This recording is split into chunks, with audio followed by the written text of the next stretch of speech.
The truth about wealth. Wealth and riches have a reputation in our society of being viewed mainly as monetary gains. But what is true wealth? True wealth, in my opinion, is not measured by one's net worth, nor on one's material possessions. I will expound on this point shortly. But first off, as mentioned in my previous video, I am debt free, so I do understand the importance of financial freedom. Bookmark this point for later. Let me be clear before I speak on true wealth. I am aware that the spirit of poverty is alive and well. I am not in support of any spirit contrary to the Holy Spirit ruling our lives. Instead of pursuing riches and notoriety, I do want to speak about another angle of wealth. The reality and truth is, not everyone is called to be rich. It is not a one size that fits all. Whether your portion in life is to be rich or not, true wealth is measured by the character and integrity of a person. You are more than just a body. You consist of spirit as well as soul, and those unseen parts are priceless. What is integrity?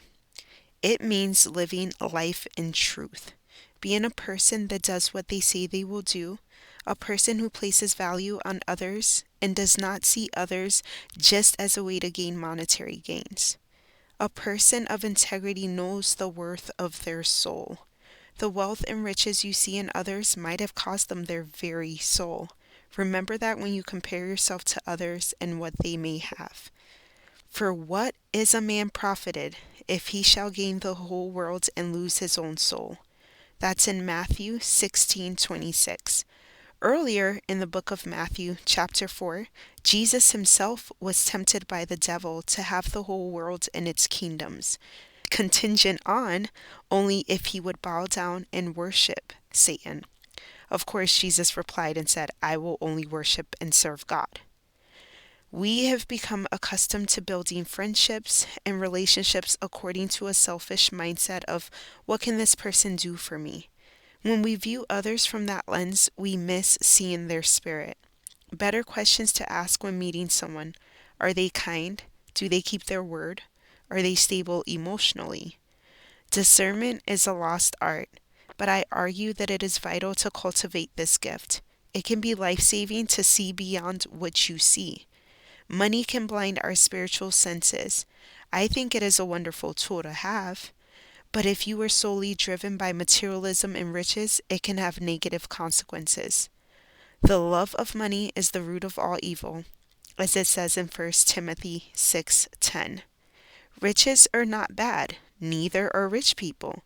Again, I'm speaking about the soul and spiritual aspect of wealth. I am wealthy spiritually. First and foremost, I have a good name and an inheritance in the God of Abraham, Isaac, and Jacob. My eternal inheritance is what I focus on. I am sharing my talents and gifts with those around me. When I meet someone and we become friends, my goal is for their spirit to prosper. I don't care how much they make, I look beyond all of that. I understand that having a roof over my head, food, and a bed to sleep in makes me rich, compared to others who have nothing. And let me add that without those things, I am still wealthy. The American way is to compare our materialism, cars, clothes, etc. When you simplify your life, it really is about the little things. It is not about what we can get, but what we can give. True wealth for me is measured by what I will leave to those around me. I want my loved ones to know that they are priceless. I pray for them daily and live a life that exemplifies putting them first. I give them my undivided attention and rejoice in their growth. I try to display a life of wisdom and humility for them to observe. I'm giving them a wealthy mindset and cultivating richness of mind. Time is so precious, and my time is spent wisely building my legacy and not scrolling. I am a creator and not just a consumer. Humility is the key to honor. Without humility, those gains are worthless. When we become self-sufficient without God, we usually become arrogant and prideful. A proverb says this brilliantly: There is that maketh himself rich, yet hath nothing. There is that maketh himself poor, yet hath great riches. Proverbs 13:7. We will discuss pride another day, but just know that it is a character flaw. Jesus says many times in the Gospels how it is impossible for rich men to enter the kingdom of heaven. The prosperity gospel is greatly flawed and is focused on the outward riches rather than on the spiritual wealth and growth of a person. The point that I am making is to seek God's wisdom for your life. Everyone is chasing riches, but is that God's path for your life? Seek Him above what your peers and others are doing. Chase after Him, and He will direct your steps. Many of us are guilty of making cheap sacrifices in exchange of our souls. For example, choosing careers over our babies, chasing a bag rather than spending time with our loved ones, compromising our images online because of the top spender who wants to see us do some dirty tricks. Spending money we don't have to keep up with people that don't even care about us. The list goes on. We have made life so much about self-care and looking out for our own interests. People will remember how you made them feel. Remember that. True wealth is knowing the cost and value of your soul.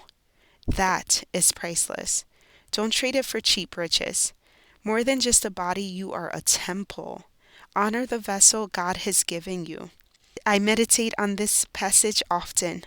A good name is better than precious ointment. Ecclesiastes 7:1. Be careful the way you move in real life and online.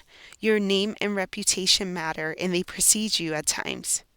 Don't stain it by seeking and pursuing things that won't last. What legacy are you building? And if money did not exist, what would you be left with? What are you leaving for the next generation? Touching back on my debt-free journey, in 2018, I had about $40,000 worth of debt that I paid off in a couple years. My debt-free journey started with integrity. Paying back my loans said a lot about my character. A poverty mindset says, they will never get this money. We only harm ourselves when we don't keep our word. If you are in debt and feeling hopeless, I really understand how you feel. I've been there. I have a simple budget tool that helps in taking the first steps. It's called Fund. There are 3 principles that helped me get out of debt. Number 1, know your why. Number 2, set a plan. And number 3 is in a book. Grab it on Amazon if this spoke to you. I will leave you with this question. Who and what are you bowing down to? A passage to ponder. But lay up for yourselves treasures in heaven, where neither moth nor rust doth corrupt, and where thieves do not break through nor steal. For where your treasure is, there will your heart be also. Matthew 6:20-21.